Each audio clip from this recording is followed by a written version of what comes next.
Bonjour à tous! Après presque un an d'absence, 36 vues revient avec son podcast baptisé De l'argentique au numérique.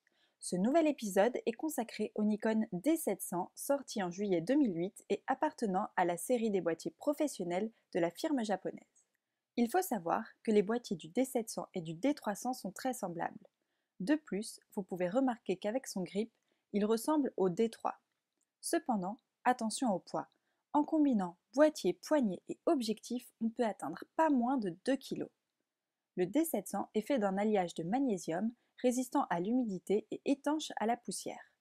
Son système de traitement de l'image X-Speed permet la capture d'images avec de superbes détails et dégradés allant de 5 à 8 fps si vous utilisez la poignée alimentation MBD10 qui peut être achetée à part.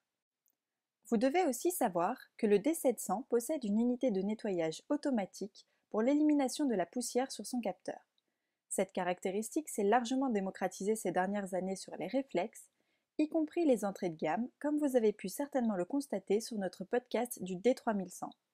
À la différence de ce dernier, le D700 est un boîtier doté d'un capteur plein format ou 24-36 extrêmement sensible de 12,1 millions de pixels.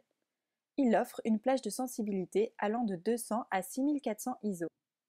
Le D700 offre une ergonomie intuitive avec des commandes placées de manière optimale pour une manipulation rapide et confortable.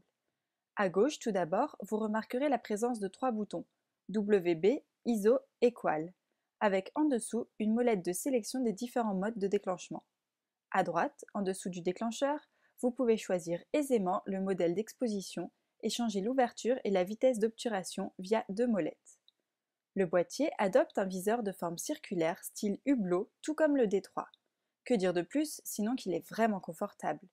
Ceci dit, à cause de la présence du flash pop-up, on perd 5% de la couverture du viseur, ce qui pourrait donc titiller les fans de ce type de cadrage.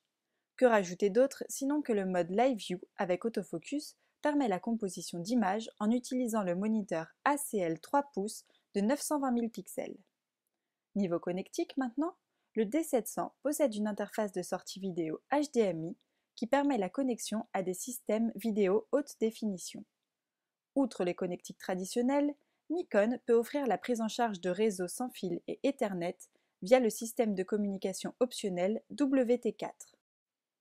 Enfin, le système perfectionné de reconnaissance de scène, allié au système très apprécié AF51 points, offre une précision de suivi inégalable, même avec une faible luminosité. Le D700 est donc, de par ses nombreuses caractéristiques, ultra réactif, rapide et ultra précis. Niveau prix, vous le trouverez à moins de 1 400 € d'occasion avec peu de déclenchement. C'est donc une occasion en or de s'offrir un réflexe professionnel. De plus, autre point positif, les optiques DX sont compatibles. Pour le collectif 36 vues, le D700 est tout simplement l'un des meilleurs boîtiers de sa génération. Merci et à bientôt pour un nouvel épisode du podcast de 36 vues.